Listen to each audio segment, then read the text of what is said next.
नमस्कार, स्वागत है आप सभी का। आज के इस वीडियो में हम बात करेंगे कि कैसे आप कंप्लीटली अपने पीएचडी थीसिस राइटिंग को कर सकते हैं।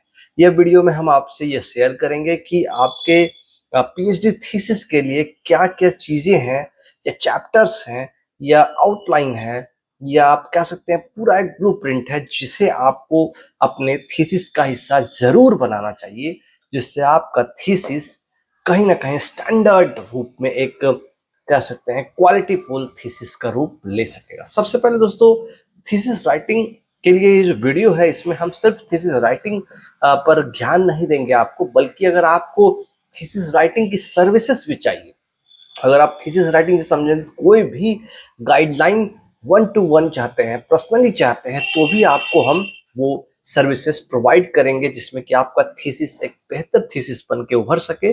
उस पर हम आपको हेल्प करेंगे। वो कैसे क्या, इस वीडियो को में आखिरी तक बने रहिए, आपको हम जरूर शेयर करेंगे। करना क्या है, सबसे पहले आपको अपने थीसिस को तैयार करने के लिए कह सकते हैं हम कि जो आपका पूरा वर्क है, चाहे वो सेकेंडरी डेटाबेस पे हो या प्राइमरी डेटाबेस पे हो या फिर प्राइमरी और सेकेंडरी दोनों डेटाबेस पे हो, आप वो पूरा एक तरह से जो भी आपका वर्क है उसको आपको कलेक्ट करना है, उसको आपको सिस्टमेटिकली एक जगह इकट्ठा करना है। ठीक है, आपके जो रिसर्च क्वेश्चंस आपने बनाए होंगे, स्वाभाविक है कोई ना कोई रिसर्च क्वेश्चन होगा, उसके बेस पे ही ऑब्जेक्टिव्स होगा, उसी के बेस पे आपका पूरा रिसर्च आगे बढ़ा होगा। और जब हम बात थीसिस राइटिंग की कर रहे हैं तो इसके पहले सबसे पहले चरण की अगर हम चले तो वहां है सिनॉप्सिस। तो जो सिनॉप्सिस आपका बना होगा उसके बेस पे आपने काम किया होगा, उसके बेस पे आपने अगर टूल्स की जरूरत भी होगी तो टूल डेवलप किया होगा, जो भी किया होगा, या फिर उसके आधार पे आपने काम किया होगा। तो क्लियरली आपका जो रिसर्च क्वेश्चन या ऑब्जेक्टिव या हाइपोथेसिस है उसके बेस पे ही आपकी पूरी थीसिस होगी। तो सबसे पहला चैप्टर क्या होगा, नहीं होगा, अब हम उस पे आते हैं। ठीक है, तो देखिए दोस्तों, सबसे पहले अगर मैं आपको बताऊं कि राइटिंग ए थीसिस राइटिंग में आपको इंट्रोडक्शन एंड लिटरेचर रिव्यू का बहुत बड़ा मेजर रोल है और यही आपको सबसे पहला चैप्टर आपके लिए होगा। अब इंट्रोडक्शन एंड लिटरेचर रिव्यू में, इंट्रोडक्शन में बेसिकली आपका जो रिसर्च है, जिस रिसर्च को आप करना चाह रहे हैं, स्टेटमेंट ऑफ द प्रॉब्लम क्या है आपका, क्यों करना चाह रहे हैं और क्या क्या चीज़ें एट प्रेजेंट टाइम में कुछ रेफरेंस कह सकता है, रेफरेंस रिलेटिव डेटा वो आपको देना है। और लिटरेचर रिव्यू में आपको कहीं ना कहीं जो लिटरेचर्स अवेलेबल हैं आपके रिसर्च को डिफेंड करने के लिए, या फिर उसके दूसरी ओर कह सकते हैं, या फिर कहीं ना कहीं गैप है, तो वो जो चीज़ें अवेलेबल है इन the form of literature, in the form of video और जो literature books, journals, magazines, newspaper cuttings वगैरह वगैरह जो भी आप चाहें, ठीक है, ये दोनों आपको रखना है। ठीक है, अब इंट्रोडक्शन और लिटरेचर रिव्यू तो आपने कर लिया, उसके बाद आप क्या करेंगे, अगले स्टेज में जब आप जाएंगे दोस्तों, तो अगले स्टेज में आपको क्या करना है कि आपको समझना ये है कि जो इंट्रोडक्शन और जो लिटरेचर रिव्यू है उसमें रिसर्च प्रॉब्लम, अब देखिए यहीं से निकल के आता है, ऑब्जेक्टिव्स और सिग्निफिकेंस यहीं से निकल के आएगा। जो लिटरेचर रिव्यू आप दिखाते हैं उसी में आपको एक पेज या अलग से पेज उसी में चाहे तो आप रख दीजिए आपको गैप का identification of gap, research gap, है ना। रिसर्च गैप के बिना कभी भी रिसर्च हो ही नहीं सकता, मतलब ये गैप है, ये चीज़ें अवेलेबल नहीं है, इसके बेस पे हम काम कर रहे हैं। ठीक है, उसके बाद आप आगे जब पढ़ेंगे तो उसके आगे आपको जाएगा आपका मेन जो आपका सेगमेंट है वो है मेथडोलॉजी का, जिसमें कि आपको क्या मेथड्स आप अपना रहे हैं, साथ ही साथ एनालाइज कैसे करेंगे, और देन उसके बाद आपको रिजल्ट का ऑप्शन आपको आता है। ठीक है, ये जो चीज़ें हैं, अब मेथोडोलॉजी बहुत ही इंपॉर्टेंट इसलिए होता है क्योंकि अब इसी के तहत आपका पूरा रिसर्च जस्टिफाई किया जाएगा।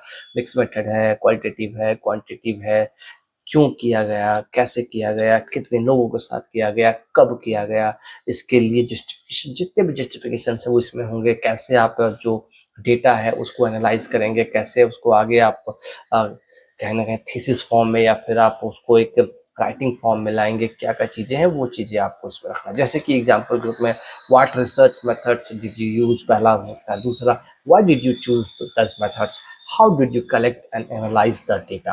तो ये सब जो सवाल हैं, इन सवालों के जवाब, यही जो सेगमेंट होता है आपको मेथोडोलॉजी का, इसी में आपको किया जाता है। आफ्टर मेथोडोलॉजी आपका फिर ऑब्वियसली रिजल्ट का सेक्शन होता है, या निष्कर्ष कह सकते हैं आप।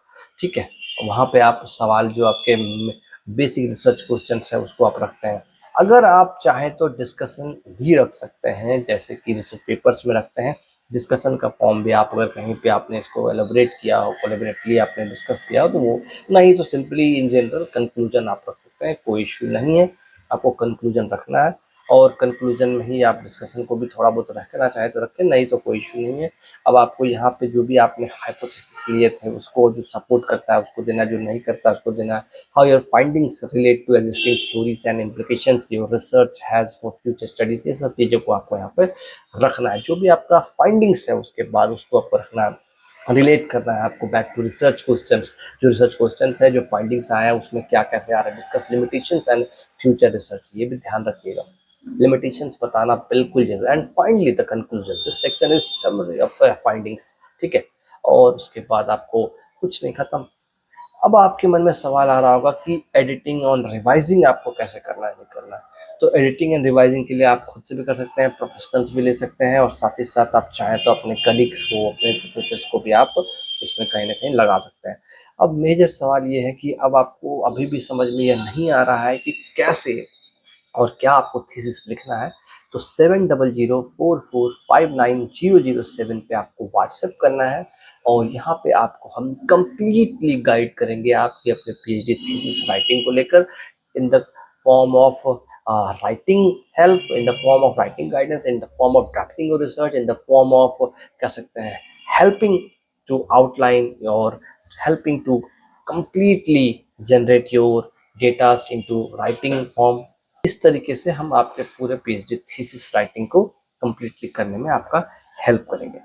अब आपको कोई और प्रॉब्लम हो पीएचडी थीसिस राइटिंग के अलावे, कुछ और प्रॉब्लम हो, कुछ क्वेरीज हो आपको अपने पीएचडी जर्नी को लेकर, तो भी आप 7004459007 पे हमसे व्हाट्सएप से बात कर सकते हैं। कॉल की ज़रूरत होगी तो हम कॉल जरूर लेंगे, व्हाट्सएप इसलिए पहले कहते हैं हम इसमें समझ सके कि वाकई में कितना नीड है कितना नीड नहीं है। क्योंकि आज के डेट में स्पैम कॉल्स और टाइम पास करने वाले कॉल्स हजारों आ गए, तो इसलिए प्लीज अगर if you are needful then first drop your message in WhatsApp, then after we'll discuss there and if needed then we'll call you definitely। तो बने रहिए, आगे भी हम फिर मिलेंगे अगले वीडियो में। टेक केयर, जय हिंद, जय भारत।